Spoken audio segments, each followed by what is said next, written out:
Olá, povo de Deus, terça-feira, 7 de janeiro de 2025, tempo do Natal, depois da Epifania. A nossa reflexão de hoje é a partir de 1ª carta de João 4, de 7 a 10 e Marcos 6, de 34 a 44. Caríssimos, amemo-nos uns aos outros porque o amor vem de Deus e todo aquele que ama nasceu de Deus e conhece Deus. Quem não ama não chegou a conhecer Deus, pois Deus é amor. Foi assim que o amor de Deus se manifestou entre nós. Deus enviou o seu Filho único ao mundo para que tenhamos vida por ele. Nisto consiste o amor. Não fomos nós que amamos a Deus, mas foi ele que nos amou e enviou o seu Filho como vítima de reparação pelos nossos pecados. Enquanto estava preocupado com a influência do movimento da gnose que dizia que o amor a Deus não implica em amar os irmãos, João tratava do amor de uma forma um tanto apologética. No trecho de hoje, volta a falar do amor numa perspectiva mais positiva. O amor é necessário porque o amor vem de Deus e porque Deus é amor. Porque a identidade de Deus é o amor, Deus ama, perdoa, dá-se em nós. Todo autêntico amor humano encontra fundamento no amor de Deus. Quem ama é gerado por Deus e o conhece. Para João, o amor tem essa origem divina e somente quem vive no amor pode verdadeiramente conhecer a Deus. O amor divino é gratuito e Deus, usando o verbo do Papa Francisco, primeiriou, ou seja, tomou a iniciativa, não condicionou a nossa obrigação de amá-lo antes. E esse amor essencial se manifestou na encarnação de Jesus. Assim, nosso texto de hoje é um desdobramento desse mistério fundamental para a nossa existência. O amor que Jesus mostrou por nós foi um amor concreto, desinteressado, dedicado e libertador. Chegou ao dom da própria vida. O nosso amor por Deus é sempre a resposta a essa iniciativa do Pai. E só quem conhece o Pai, e só conhece o Pai, aquele que percorre o caminho que leva ao amor do irmão. Nisto reconhecerão que sois meus discípulos, se vos amardes uns aos outros. 34 a 44.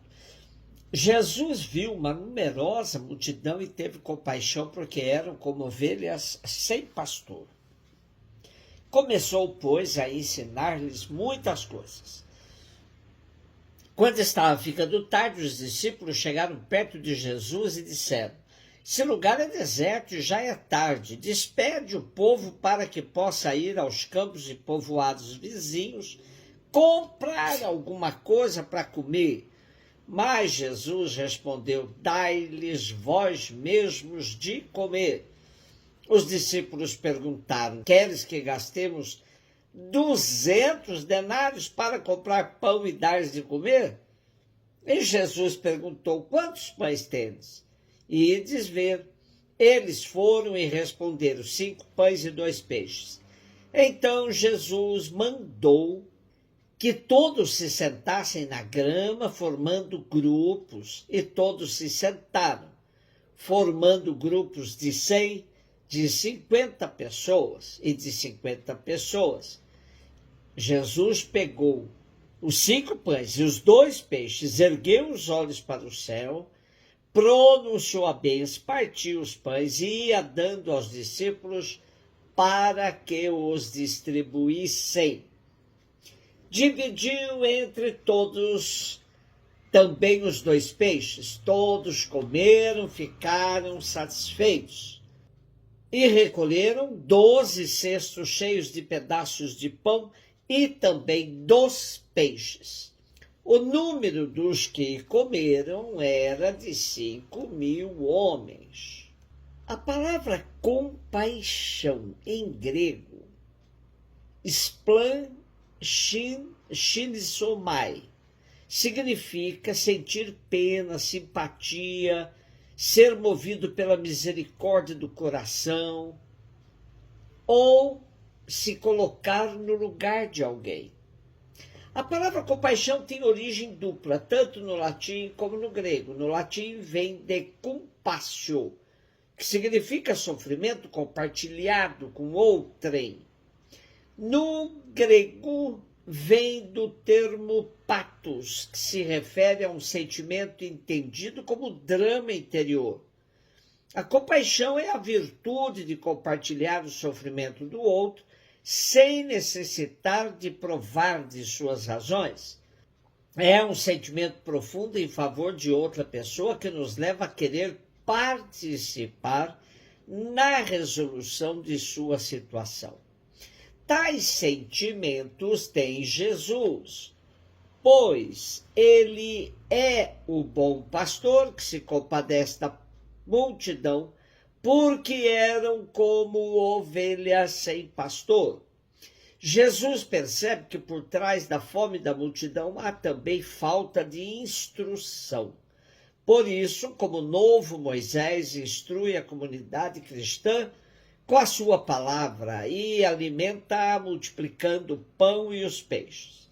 Os gestos de Jesus: pegou os pães e os peixes, ergueu os olhos para o Pai, pronunciou a bênção, partiu, deu aos seus discípulos, para que fosse feita a partilha entre todos.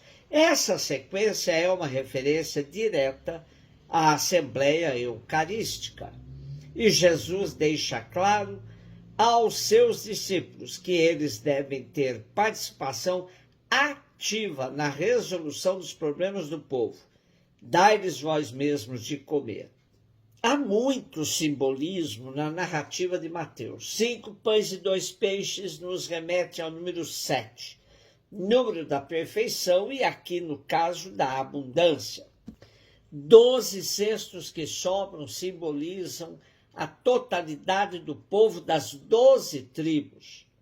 A quantidade de 5.000 homens que comeram dos pães e peixes partilhados pode estar relacionada com a organização das tropas romanas, que eram formadas por 10 coortes de 500 homens cada.